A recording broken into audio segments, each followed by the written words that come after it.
Thank you very much, बहुत शुक्रिया सबका। हामिद मीर और मुर्तज़ा सोलंकी और अमार अली जान के बाद ये जो सेशन है थोड़ा फ़र्क है। वो बहुत पॉपुलिस्ट और क्या कहना चाहिए, जिन चीज़ों के बारे में वो बात कर रहे थे मुख्तलिफ, और जैसे पॉपुलिज़म का भी जो हो रहा था, वो पाकिस्तान की सियासी सूरत हाल पर आजकल की हालत पे बहुत ज़्यादा उसका पूरा दारोमदार था। और ये दिस सेशन, ये जो बार्टन स्कॉट हैं, ये थोड़ी बहुत हिंदी उर्दू भी जानते हैं, लेकिन उनका कि अंग्रेज़ी में ही बोले बेहतर रहेगा। तो ये प्रोफेसर हैं यूनिवर्सिटी ऑफ टोरंटो मिसिसागा में, और इन्होंने एक बहुत शानदार किताब लिखी है।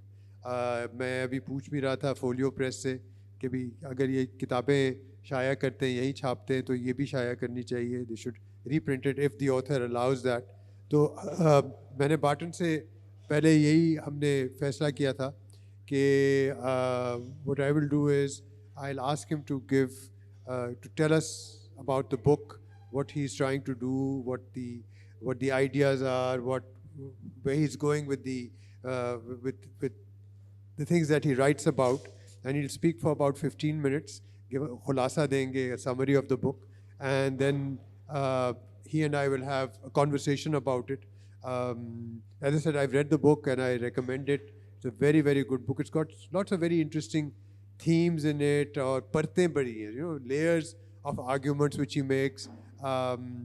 You call yourself a scholar of religion, you're a scholar of religion, religious studies.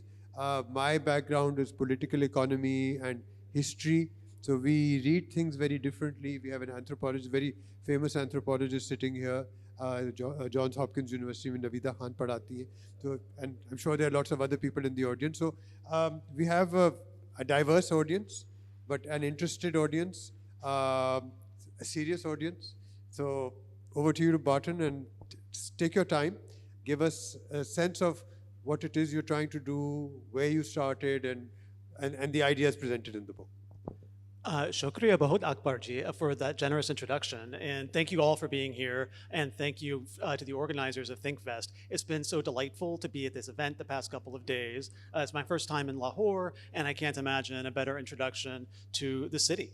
So we're here to talk about my recent book, Slandering the Sacred, which is about, it's a book that's trying to give an account of a law that's very prominent in India, Section 295A of the Indian Penal Code, which makes it a criminal offense to outrage the religious feelings of any class of person.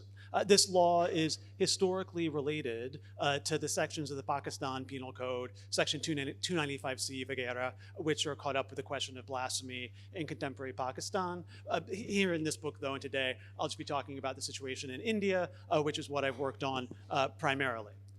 So the book's about Section 295A. It's a law that's like always in the news in contemporary India. Indeed, just the past few days, there's another news story involving 295A, where there was a Netflix movie, Annapurani, a Tamil film about a girl she's the daughter of a Hindu priest. She's a grown woman who's decided to become a top chef, like on TV shows. And so this creates a conflict, I guess, with her father in the film around whether she will cook and eat meat as part of her new career as a chef. She ultimately does. She evidently, and I haven't seen the film, Netflix has pulled it in the past 3 days while this has been going on. She apparently has a romance with a Muslim gentleman of some kind.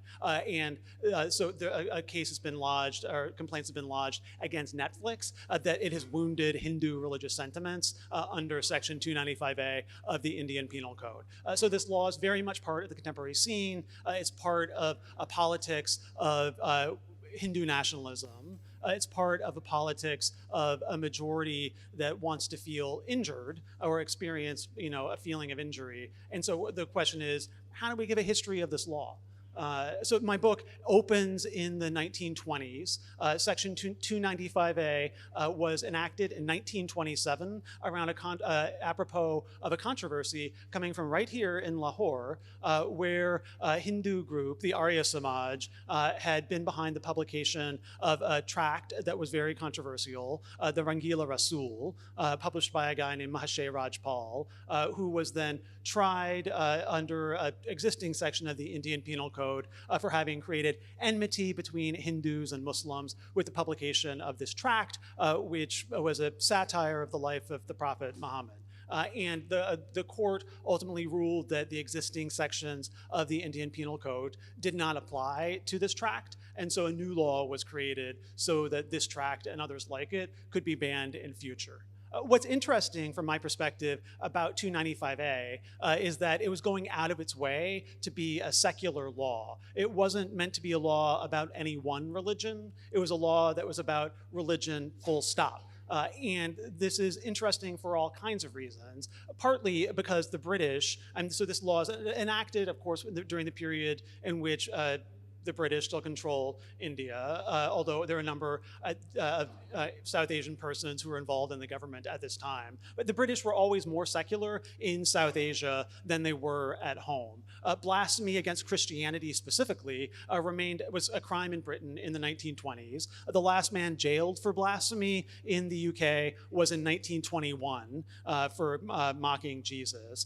Blasphemy remained a criminal offense in Britain until 2008. And so the British they couldn't figure out how to do away with blasphemy laws at home that some reformers wanted to get rid of, but they used the colony as a laboratory of modernity to create kinds of laws that weren't possible at home. So this law from 1927 is an effort to be a secularized version of a blasphemy law, which for the British meant that it wasn't going to be about Christianity, it wasn't going to be about Islam, it wasn't going to be about Hinduism, it was going to apply to all religions. What the law ends up, so this law is meant to reduce religious conflict, it's meant to reduce or control religious violence. What seems to happen almost immediately is that the law ends up increasing all of these things, that people who want to stoke conflict, people who want there to be violence, are very clever and know how to use new laws to ratchet up more controversy. So again, the controversy happening right this weekend around this Tamil film on Netflix,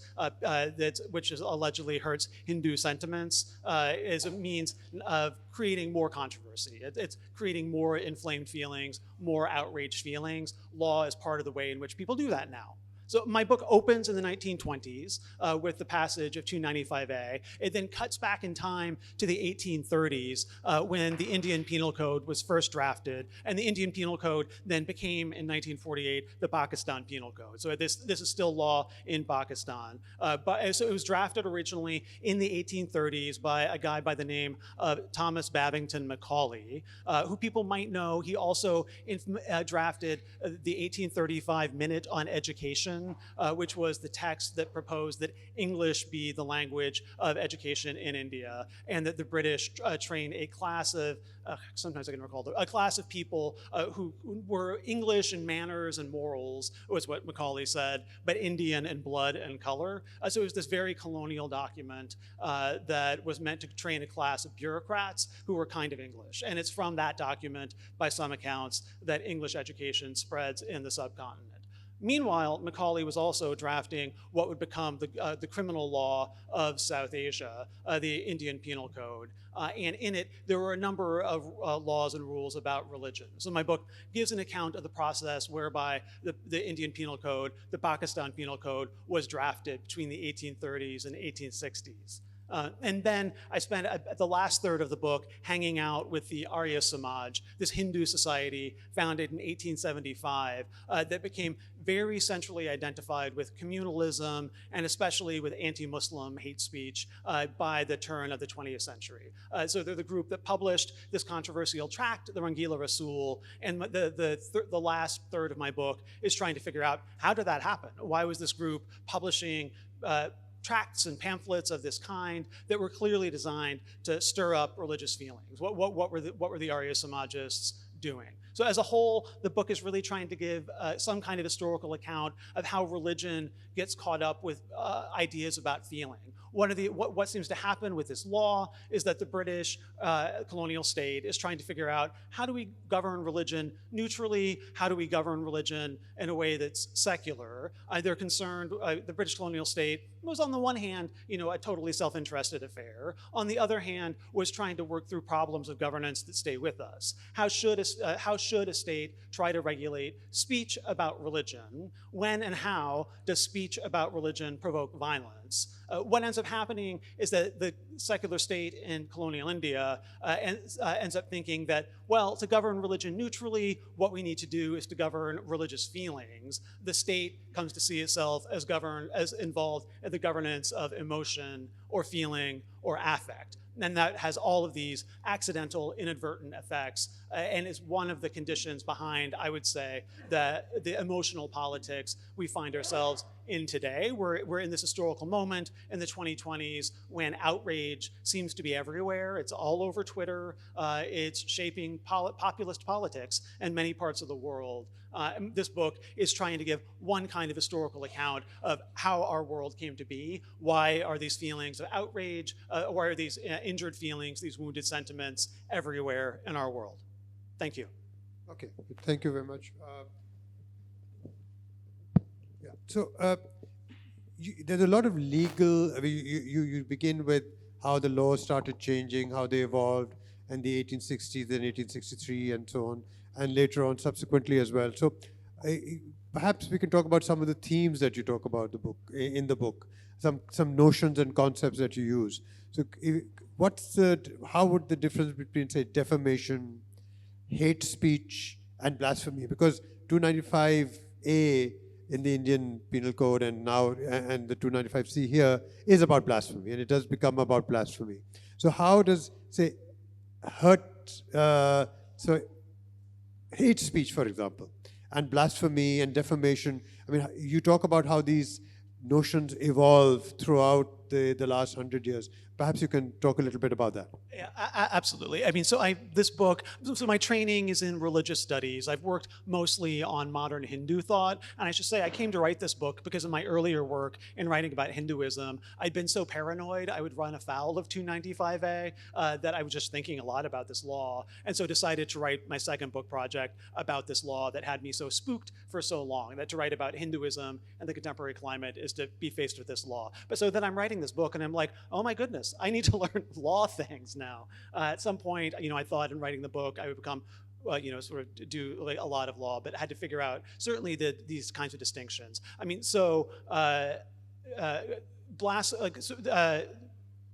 all of these concepts change a fair amount over time, and one of the things the book is looking at is how they change over time. So all the concepts are mobile, but there's defamation, which is injurious speech about a particular person. Classically, libel is the written form of defamation. Slander is the oral form of defamation. And then in addition to that, we've got concepts such as sedition, injurious speech toward the state. We've got concepts such as blasphemy, injurious speech toward religion. And then we've got questions of speech that produces violence, including what we would now call hate speech. The phrase hate speech arose in the 1980s. It's relatively recent, although now it's everywhere. In the colonial period, of course, they didn't have that language, so they would sometimes talk about group defamation. They would certainly talk about speech that creates enmity or hatred between groups. And the British colonial state was centrally concerned with trying to regulate and suppress violence between different kinds of populations. And so that for them was the predominant framework through which they sought to regulate religion legally. So in this book, you talk about how the law sort of moved around and evolved from, slandering an individual, a deity, a prophet, a saint, to something that becomes religion. And I think you talk a lot about this notion of what religion is and, how. And I think one of the most fascinating things about your book was how you talk about this question of translation, because everything is in English and you are the colonial empire, like all laws are bringing in colonial laws meant for subject population, and with the sense of British or English understanding or British understanding and bringing it here. So could you talk about both these things, about how this idea of slandering an individual, an idea, a god, a prophet, and then a religion, how that notion evolved? And this question that you talk about when you even say that, how could something written by Macaulay and subsequently be even conceived in a society as diverse, where the language, concepts, notions about religion, what we call religion or what was called religion, are so different? So, one and a half questions here. Yeah, so to take the first one first, one of the stories I uncovered when writing the book is that Section 295A, the law that exists now, isn't the first idea that was put forward to try to ban the Rangila Rasul or texts like it. What many people were calling for was what came to be called the Protection for Prophets Law, or Respect for All Prophets Law. It was advocated by Sarojini Naidu, among others. She's a Congressite politician and poet who was involved in this movement in the summer of 1927. So, I mean, the Rangila Rasul, mocks the Prophet Muhammad. People wanted to get it banned, but you needed a religiously neutral law in late colonial India. So how do you do that? The question a question of translation immediately arose. People wanted to base a category around the prophet, but who's like the prophet? Or how do you translate the word prophet into other kinds of religious contexts? And so, like, what does the prophet? People are like, well, surely this would include figures like Jesus. Surely it would include other founders of religions. But then what do you do with Hinduism? Like, does prophet, like, is an avatar, a Vishnu or something analogous to a prophet? Is a guru analogous to a prophet, or a Sufi peer? These are the kinds of questions that arose in 1927. Not to say so obviously these terms mean very different things in very different religious contexts. But if you're trying to draft a neutral religious law based around what people at the time came to call sacred personalities, you end up with this kind of motley list. And so this list grew so motley that people in 1927 started to crack jokes about it. If we're going to be extending this list down to some local guru or peer, would it include like the legislative assembly member from Punjab who has a nice long beard and appears pious? Was a joke someone cracked in 1927. So that falls apart for that reason, around this translation problem. And instead, we get this law that's about religion and religious feelings. Yeah, so you do talk about how there's a distinction between an insult to religious feelings rather than to religion. Now, could you sort of expand on that? Isn't religion religious feelings as well? How is that distinction made? I've read the book, so you do talk about that. So, an insult to religious feelings, and what are feelings, and where do you draw the line, and what is religion, and why is it perhaps less problematic to insult religion and more problematic to insult religious feelings?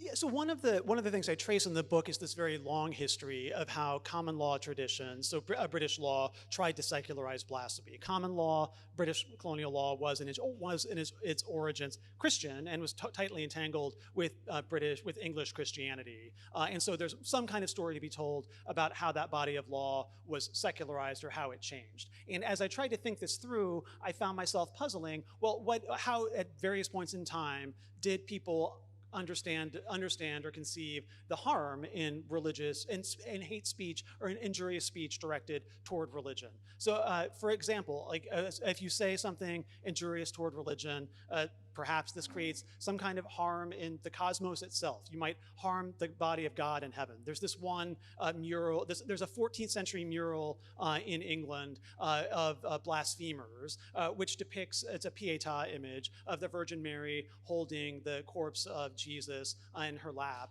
and they're surrounded by men taking the Lord's name in vain, gambling and doing other kinds of activities. And in this mural, these words of people taking the Lord's name in vain are literally dismembering the body of Jesus.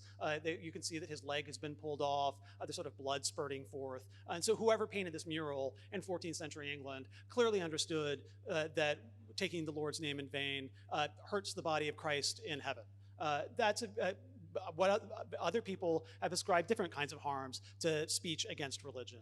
Perhaps you are injuring the Anglican state in Britain by speaking against Christianity, or perhaps you're injuring your own soul is another harm that's been understood to pertain to injurious speech against religion. One of the things that happens in common law from around the 17th century forward is that it's just less interested in those kinds of harms. It is interested in harm against the state, but increasingly it comes to be interested in repressing violence. And so by the time we get to the 19th and 20th centuries, it was really interested in feelings. You're not interested, like the British colonial state in India is definitely not worried about, if Hindus say nasty things about Islam, the British colonial state is not worried about harm to the cosmos. They're worried about potential violence. And so feelings in the penal code really are a proxy for violence. The question of religious feelings is totally caught up with the potentiality of populations, of groups to engage in violence for the British colonial state.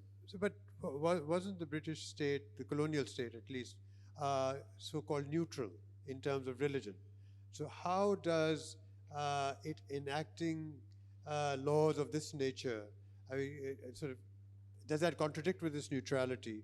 Or is there no such thing as a state ever being neutral, where you have diverse populations which you're trying to manage populations as it's doing? So what's this idea of neutrality of religion? Yeah, no, thank you for that. Yeah, so the British state in India definitely understands itself as religiously neutral, and that's that's in 1858, Queen Victoria issues a proclamation where she promises not to interfere in religion, and this becomes like a charter text for colonial secularism thereafter. So the state certainly understands itself as neutral. The difficulty, though, as you suggest, is that perhaps, and as recent scholarship has argued at length, it would seem that it actually is perhaps impossible for a state to be totally neutral in matters of religion. If a state says that it's going to be neutral in matters of religion, first it has to decide what religion is, and certain things come to count as religion and other things don't. Even if a state's trying to be neutral in matters of religion, it keeps getting entangled in religion in all kinds of really complicated ways. I mean, for me, actually, I tend to think of this via the US case, just because the US places such a strong premium on absolute separation between church and state. But in doing that, the state ends up getting entangled with religion all of the time and in quite mundane ways. So there's academic work's been done on a court case that's not legally important, but is interesting and illustrative. It took place in Florida, where there was a cemetery that had Catholics, Protestants, and Jews buried in it. People had been putting objects on top of the tombstones, as people do, to honor the dead, until I think the neighbors complained, and the cemetery said it needed to run a kind of lawnmower that meant that everyone had to take their flowers and crosses and Virgin Marys off of the tombstones. And a citizens group formed, alleging this was a violation of the First Amendment rights, that it's a religious act to put flowers and crosses on tombstones. It goes to a federal court in the U.S., and the court ultimately rules that it is not a religious act to put objects on tombstones, because nowhere in the Bible does it say you should put objects on tombstones. But anyway, the state, even the U.S. state, which prides itself on being absolutely separate from religion, ends up deciding all of the time, because it has to, what counts as religion and what doesn't. Certainly that was the case for the British in India, where they were neutral-ish, but ended up being totally involved in administering what it meant to be Hindu, what it meant to be Muslim, and in doing that, profoundly transformed how people in South Asia arguably understand what it means to be Hindu and Muslim through things like the census, right? The minute the British colonial state starts counting Hindu and Muslim bodies, that has a certain kind of effect on what those identities can mean. And this also, as many scholars have shown, also applies to secularism. If you're trying to define what secularism, you also end up demarcating the line between religion and non-religion in some ways. Well, one of the connotations of the arguments that you make in this book is a question which arises is that what is free speech then? Is there freedom to blaspheme under free speech? Are there limits imposed by society, even in those societies which claim that there's complete freedom to express your opinions and whatever you want to say? So how does free speech exist in an environment where there are laws of this nature. And I think you write about the law in Britain in the 1980s, where it's not blasphemy anymore, it goes towards hate speech. So does that contradict this notion of freedom to speak your mind, to say whatever you want, to free speech? Or is that sort of accommodated in some way? So the question of free speech is so interesting and so fraught. I mean, certainly in our current moment, where we have a whole new set of concerns about free speech and what kind of speech should be allowed, what are the harms in speech. You know, we think about hate speech, we think about trigger warnings, we think about canceling people on Twitter. I mean, these concerns are still very much with us. And in writing this book, I was thinking a lot about free speech. And you know, although I'm certainly a person who values free speech, I think I just became increasingly aware of all of the ways in which that phrase, I think, probably hides more than it shows us about how speech actually works in the world. That even governments that are trying to value free speech and protect speech have to restrict certain kinds of speech, and in doing that, get involved in all kinds of contradictions. And so I think I became more interested in studying what are the ways in which actually existing governments have tried to regulate and govern speech, which they necessarily have to be involved in the business of doing. There's a phrase here which you say, the right to free speech about religion. Now, how does that work? I mean, are there constraints on what you and I and others can say about religion? Because we have to take cognizance of somebody's hurt sentiment, hurt feelings, that if we say this about their religion, you know, we can't talk about that. Isn't that sort of, as academics, as people who think about a lot of things, doesn't that sort of constrain your ability to think even to yourself, and certainly aloud? And you can't write about it because we know what happens once you do that. Yeah, I mean, as I say, I mean, I wrote this book just sort of like out of living in paranoia around this law, which has been used with enough frequency to restrict the speech of foreign scholars of Hinduism. But so, I mean, what I would say is that actually, even when this law was drafted in 1927, the legislators were thinking quite centrally about this problem. And so the law is phrased such that only publications with deliberate and malicious intention are held to be actionable under 295A. And the legislators who drafted the law crafted, they actually wanted to add explicit language protecting scholars and journalists and social reformers from this law. I mean, forget about scholars. If you're, say, you know, an activist who wants to critique caste or who wants to critique gender injustice, and those claims are running afoul of certain kinds of religious orthodoxy, how do you do that, right? If society wants to progress, if we want so to be possible, then actually you need to be able to have critical speech about religion. Bona fide, what the language that ended up getting used in 1927 is that bona fide criticism, sort of good faith speech that's criticizing religion or scholarly speech absolutely should be protected, is what the legislators in 1927 came to. And when you're talking about, in the earlier part of your book, when you're talking about how these laws come into being, you know, you talk a lot about how race and empire, how colonialism is not just about control of different populations, but there's a very strong racial element which comes out into it. I mean, would you like to sort of speak a little bit about that? How race plays a role in how laws are made and so on and so forth?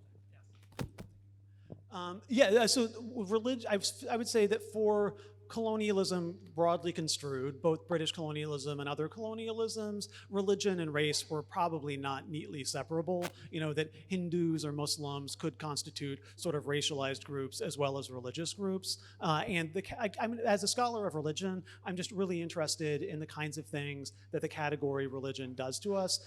We tend to think about religion as being its own thing. In fact, it bleeds into other things quite regularly and needs to be studied in relation to, say, race. The other thing I'm trying to do in the introduction to the book in particular is to try to move away from what I call the Whig liberal narrative of blasphemous modernity, which shapes secularism worldwide, including in South Asia.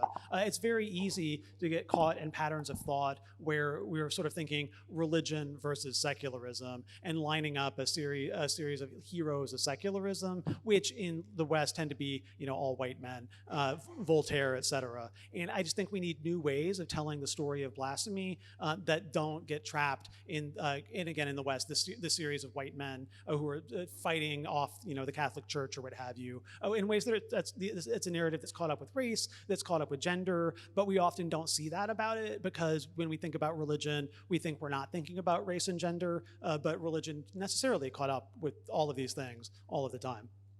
I think one of the fine points of the book is how you bring in gender and very, very frequently in your analysis, whether it's law, whether it's interpretation of society, whether you're looking at race, it's always gendered. I mean, I think that's something that's highlighted in this book.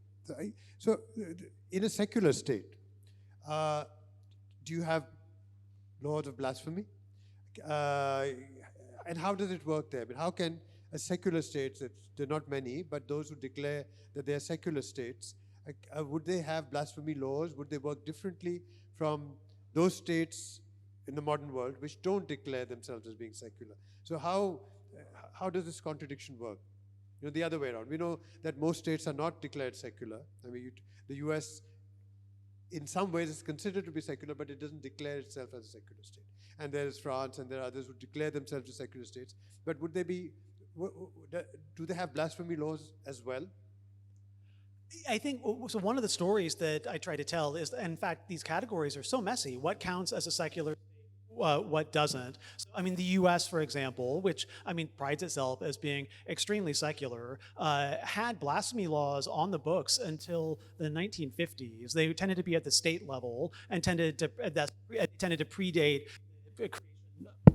the creation of the U.S. But the state of Massachusetts or Pennsylvania would have a blasphemy statute dating to like the 17th or 18th century that stayed on the books, and people were prosecuted for blasphemy through the 19th century in many of the U.S. states. It wasn't until the 1950s that the U.S. Supreme Court started to apply the First Amendment consistently to states in matters of blasphemy, and it's still for a while thereafter. Actually, like local cops and magistrates would try to apply blasphemy laws. There was, I think, a policeman in, I want to say, Maryland, who in the 1970s realized he had like a blasphemy law on the books, and so whenever a cop would pull somebody over on the highway to issue them a speeding ticket, and the person would curse out the cop and say use the word God or something, the cop would then try to throw the person in jail for having blasphemed while being pulled over.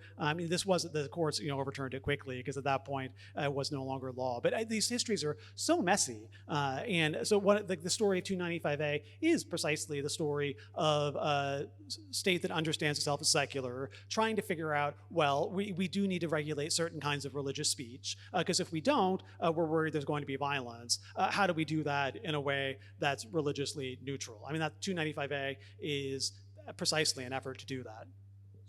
So there's also a problem in countries which have minorities, religious minorities, where there's a very overwhelming identity of one type of religion, Muslim, Hindu, and we know which two countries those would be, and there are others as well. So we also find, and you don't talk about these things because you look at it as a historical evolution of laws, ideas, and as you said, how difficult it is to say this is religion, this is secular, this is blasphemy, this does not count as blasphemy, and so on and so forth.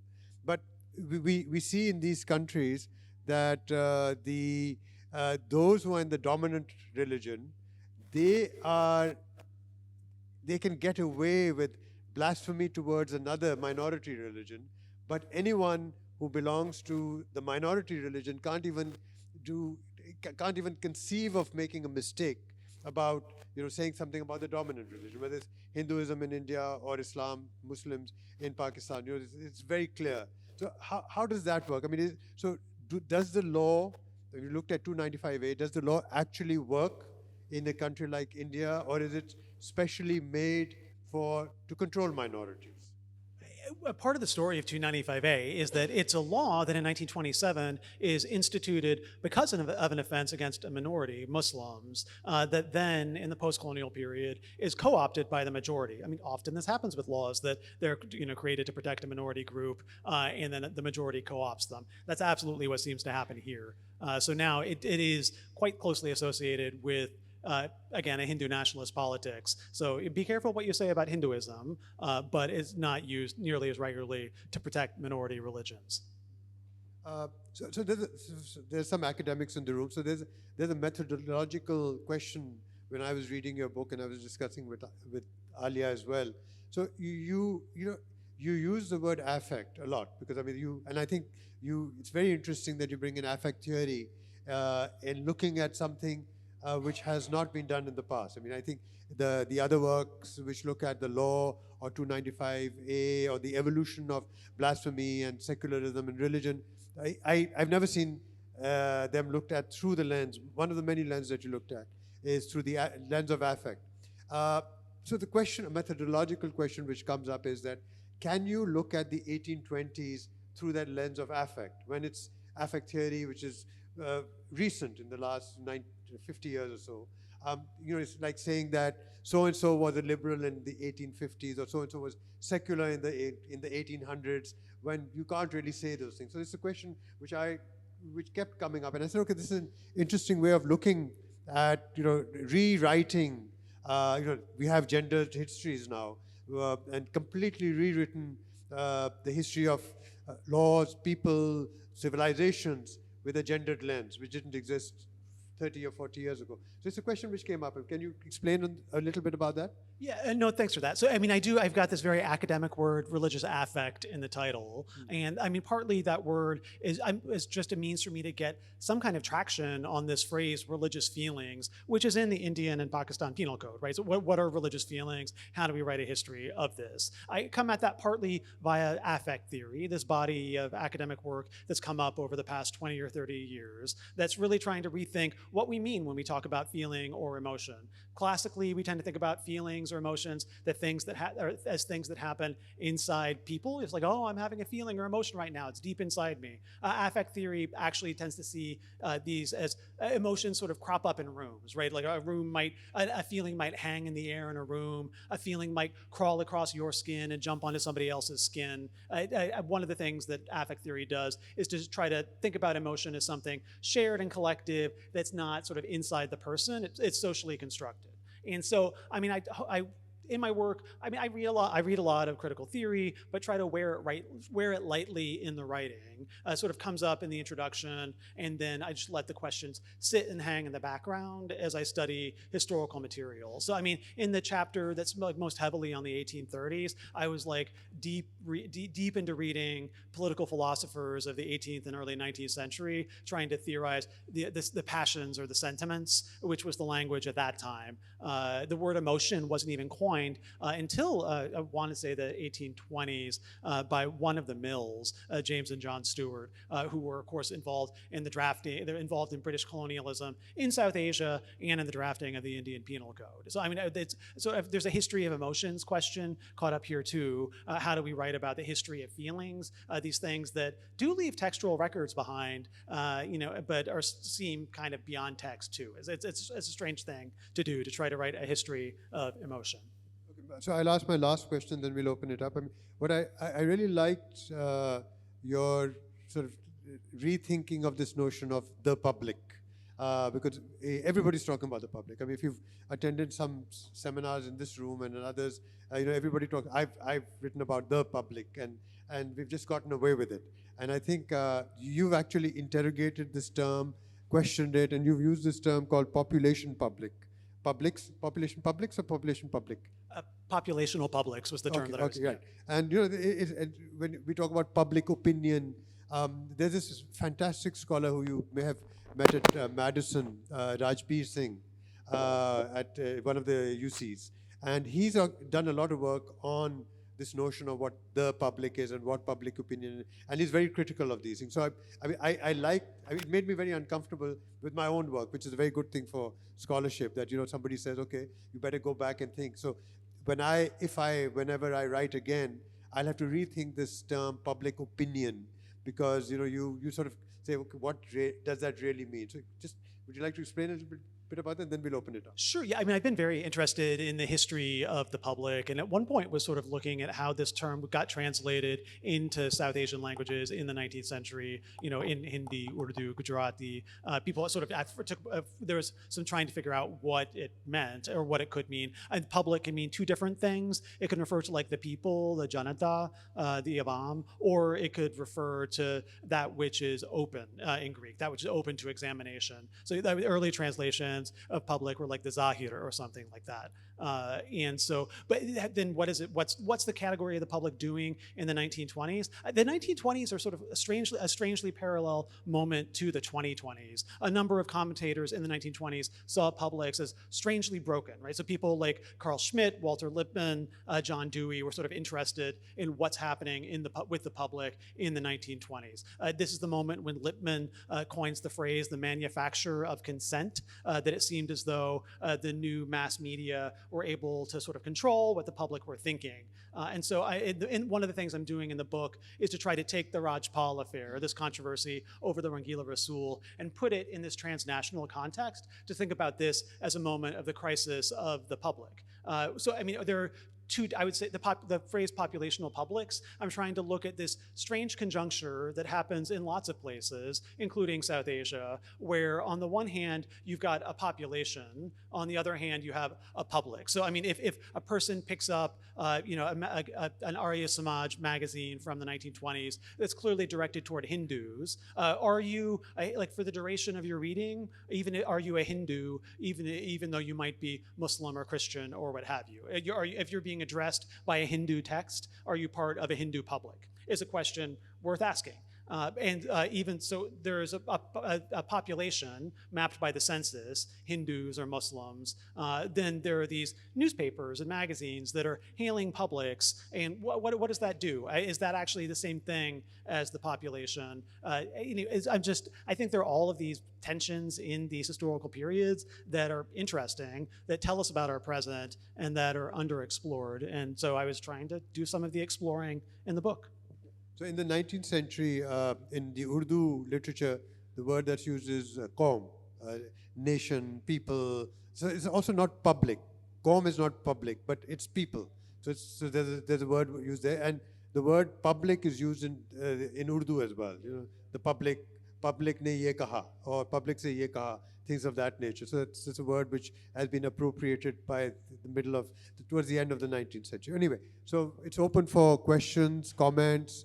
I know you haven't read the book, but that's why I tried to sort of bring it to the idea of, you know, what is free speech, what is blasphemy, what is secularism, what is religion. These are all, ये सारी चीज़ें जो हैं इस किताब में इनका जिक्र है, historical context से है, इन्होंने 1823 से. One of the most curious things about this book is the chapter on Macaulay's private life, which is odd, but a lot of people would like that chapter because it's so, you know, it's so unrelated in an unrelated way, or unrelated in a related way. So there's this chapter, Macaulay एक अंग्रेज था, इधर आया था, उसने काफ़ी laws वगैरह बनाए थे, तो वो उसको अपनी बहनों से इश्क था, और इस हद तक इश्क था कि वो, you know, जिसको आप कहें कि इंसेस्चुअल किस्म का इश्क था, और उसका इन्होंने इसके बारे में काफ़ी लिखा, एक पूरा चैप्टर है, और उन्होंने समझने की कोशिश, वेरी फ्रॉइडियन इन सम वेज,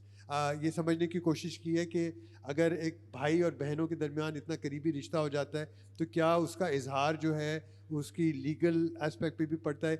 ये 1820, 1815, 1830 का वक्त है, तो एक पूरा चैप्टर उस पर भी, जो कुछ अजीब सा है, लेकिन जो बार्टन कोशिश करते हैं वो ये करते हैं कि एक शख्स जो इतना उसका बड़ा असर पड़ता है colonial law पे, तो वो कहाँ से, where is he coming from, उसके दिमाग में क्या हो रहा है, उसके रिश्तों के साथ क्या हो रहा है, उसका भी इज़हार करते हैं. So anyway, आपके पास माइक है, आप कुछ कहेंगे जी.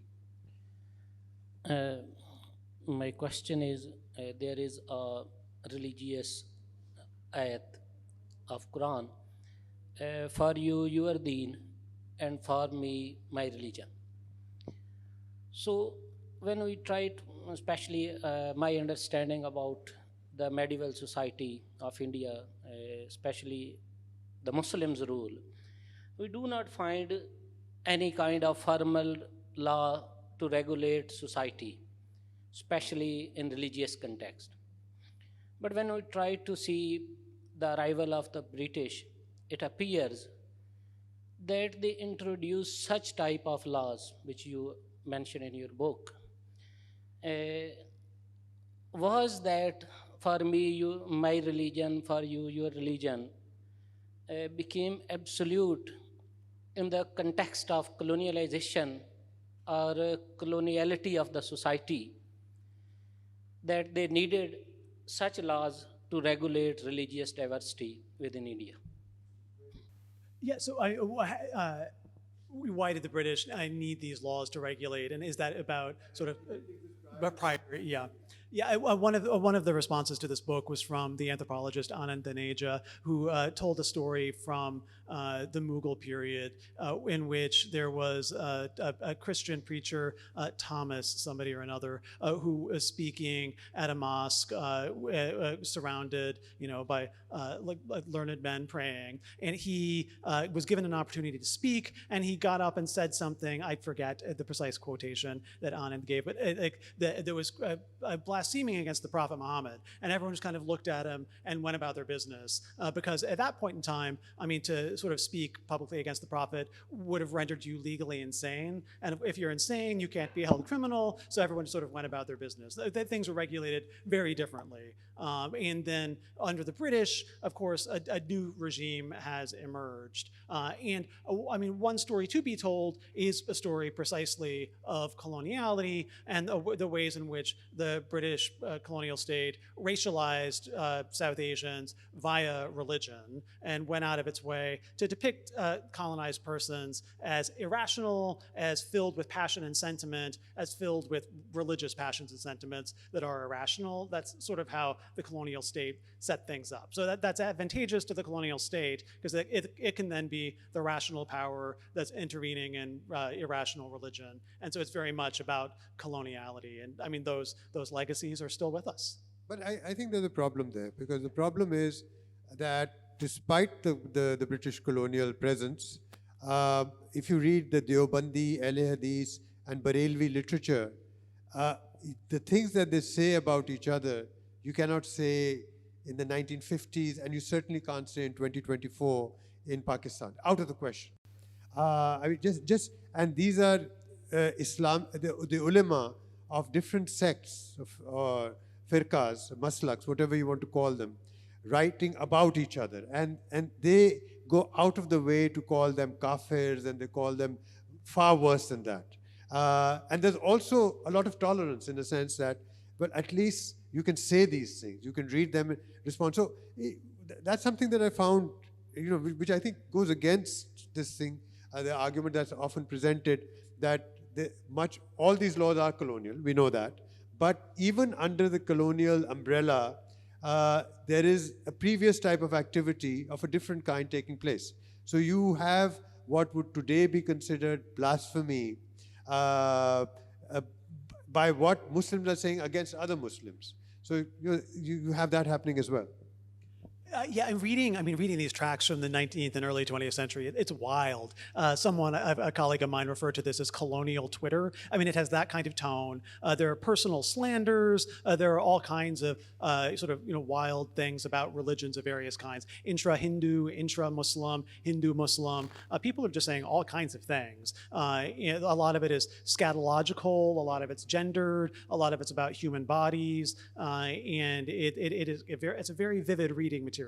I mean, in some ways that course does still happen now, precisely in places like Twitter, but in other ways we're more vigilant now, and I mean, arguably that is because of the hold that these laws have come to have on society, right? I mean, these laws are, 295A is almost 100 years old, and just people have learned how to use it and deploy it to police speech on the ground. Other questions? Ji. continue, as you were saying, in British time, we know that the different scholars or the religious leaders of the Christians and Muslims, the Hindus, they always have debates, manazara, they say manazara, they all get together, the public is there, they had the manazara, and at the end, whoever is win, there was no any tension, nothing, and they were just happy and go away. That was the culture. When this started or merging that this particular law is just center the Islam. Okay, if you are saying something to Islam, then this law automatically comes out. But before that, law was there, but everybody was there to talk freely, and nothing was happening. When it is related only for the Islam, that is my question. Yeah, so I mean, it's a complex question of historical change, and how did certain kinds of pre-modern or pre-colonial debate cultures give way to what we have now, this rancorous scene. I mean, one story to be told here is probably how traditional forms of authority that adjudicated these disputes lost a lot of their power or influence. So, I mean, munazarat are one sort of set of issues. On, for in Hindu courts, you would have these shastrats in the medieval period, in which there would be debates presided over by some kind of a king. They would happen, like inside the court or darbar, and the king could adjudicate, or you'd have some learned authority who could adjudicate. In the 19th century, one of the things that happens is these kinds of debates go outside and get they've developed a festival atmosphere, and it's not at all clear who should adjudicate, especially when they're between religions. So, I mean, there's a debate in the 1870s that Akbar has written about Chandapur Mela.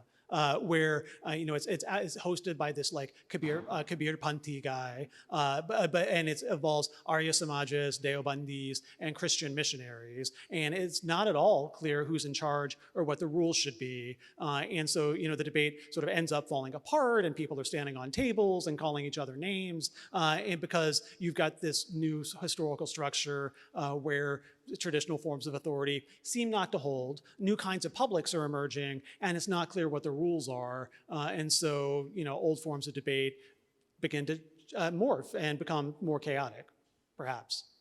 So you said a little while ago that once the law comes into being, violence increases a great deal in terms of religious violence, and with the presence of this thing. And obviously it's not created by this law, but the other thing. So if there was no law, what would happen if there was no blasphemy law? I mean, there's blasphemy law, and I think about 40 countries, I'm not sure, but I think it's in many countries there are blasphemy laws. But looking at the modern world, in countries which don't have blasphemy laws and countries which have blasphemy laws, I mean, are you familiar with what happens there? No, I've not done that kind of empirical work or comparison. I think I'm more interested just in this innate contradiction that in some ways the state is obligated to regulate certain kinds of offensive speech. Maybe it's about religion, maybe it's about other kinds of social factors. But in regulating that speech, there's going to be unanticipated effects, and partly because people who want to stoke controversy often know how to use law to their own advantage. Any other questions, anybody? Yeah, Alia?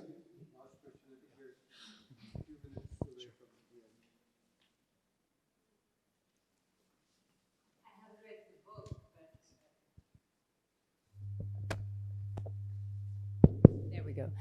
But right towards the end, Dr. Zaidi brought up the question of method, and glancingly mentioned that you have a chapter dedicated to Macaulay, and I find that very intriguing. Most of us, I think, come across him first or know him because of the infamous minute on education. And I'm just wondering whether that chapter or your interest in general encompasses a sort of intellectual biography for him more than his personal life. What did he read? Where was he coming from? If we look at the body of his work, legislating for colonial India? Are there themes that connect it? Sure, thank you for that. And yes, I mean, often when talking about this book, conversation comes to center on the incest chapter, which is... It's called Macaulay Unmanned. So there you are. It's a nice chapter. Thank you. Well, so this is me. I'm sort of interested in the public and the private and what counts as what and what counts as part of proper history. So I talk about Macaulay over 2 different chapters. The first one is situating him within the history of the codification movement in the 18th and 19th century and trying to think about what he was doing with the Indian Penal Code within a set of intellectual and legal and political histories, going back to Jeremy Bentham and other figures who wanted to rationalize common law. So that's chapter 4. And then in chapter 5, I flip the script and pose what I present as a kind of mischievous question. I mean, Macaulay is a person who set out to regulate the emotions of millions of people through the Indian Penal Code. What would it look like to turn that upside down and ask how Macaulay regulated his own emotions, to see him as an emotionally volatile historical subject? And so in that chapter, I'm less interested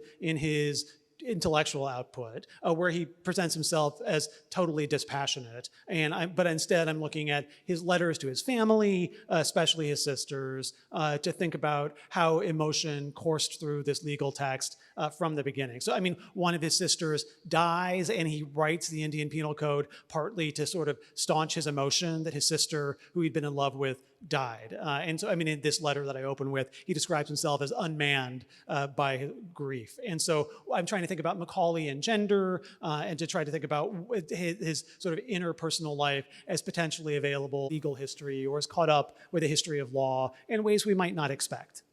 And when his other sister gets married, he refuses to accept the fact that she has a husband. I mean, he's devastated that she's gotten married. He was close to 2 sisters, which Barton mentioned. So it's a very sort of interesting reading about a man and who never gets married himself, and his very incestuous sort of feelings, I won't say relationship, with his sisters. Anyway, with that, thank you. Oh, there is one question. Ji sir, आप पूछेंगे कुछ? नहीं.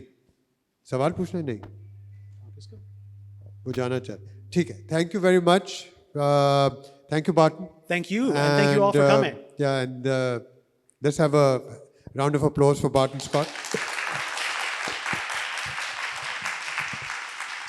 He's come from Toronto, and it's very cold in Lahore, but I'm sure he thinks it's very warm here. It's like summertime. Thank you. Thank you.